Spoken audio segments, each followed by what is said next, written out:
Alright, 8th grade, here to talk to you and give you some public speaking tips before your debates. So I'll start with the basics. The most important thing you can do is make eye contact with your audience. In person, this is a lot more difficult than online. You just have to stare at your webcam and you will be suddenly making eye contact with every member of the audience. You no longer need to pan about to keep an eye out to all the speakers you'd be seeing as you normally would.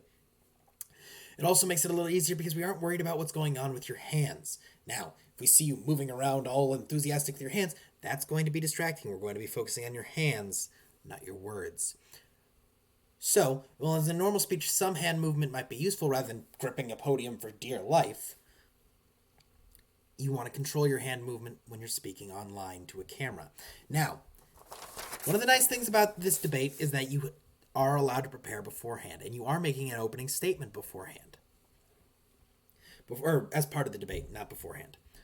Now, if you want to write up your opening statement beforehand, which you absolutely can do, and you have planned it out, and you're like, okay, I'm going to take the opening statement and the closing statement, you take the rebuttal and the Q&A.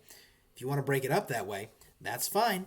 And if you want to cheat, you take your little writing, and you've got your speech right next to your web camera. Right now, I have my grocery list, my sheet of paper, right next to my camera, and you cannot see it. I, however, am still making eye contact with you and have full access to all that information. That is a little cheat for you guys to use when it comes to public speaking, so that you will be able to keep all your ideas in one place and ready to go. That's one useful cheat for it. Another useful thing is talking with your partner beforehand. Now, it's totally possible for you to tag in and out if you've got someone else to tag in, and you want to go back and forth between who's saying things in the opening statement, the Q&A, the rebuttal, the closing statement. That's fine.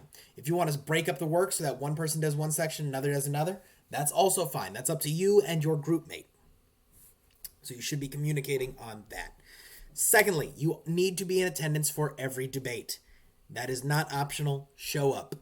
This may be the last graded assignment, but I'm still expecting you to show up for all these debates to show your classmates the courtesy and ask good questions. That is a big part of this debate, is that you are paying attention and asking good questions. You may want to keep track, see how other people use pathos, ethos, and logos to make their arguments. It may help inspire yours. Now, the last of the tips I'm going to have is have a notepad ready to go and a writing utensil when you are going into your debate. Because you're going to want to listen to the other side's opening statement, and you're going to want to write down things that you may have questions about or things you want to have in your rebuttal. You may want to record those, so do that while it's going on. That way, you won't forget it later. Likewise, if you think of something you really want to say, write it down so that you can remember it for your conclusion or as part of your rebuttal. Questions. Think about what the other side's going to be talking about, and think about what would be good questions to ask beforehand. The biggest thing that will help you with public speaking is being prepared. If you are not prepared, you're going to be more nervous. You're more likely to freeze, and you're going to have a harder time of it. It'll build upon itself. However, if you do the research, you're going to be more confident. You'll speak more confidently, and it will show in your manner and your stress level. You are going to do better if you prepare. So, there's a few quick tips from me, 8th grade. Take care, and I will see you guys in the next one.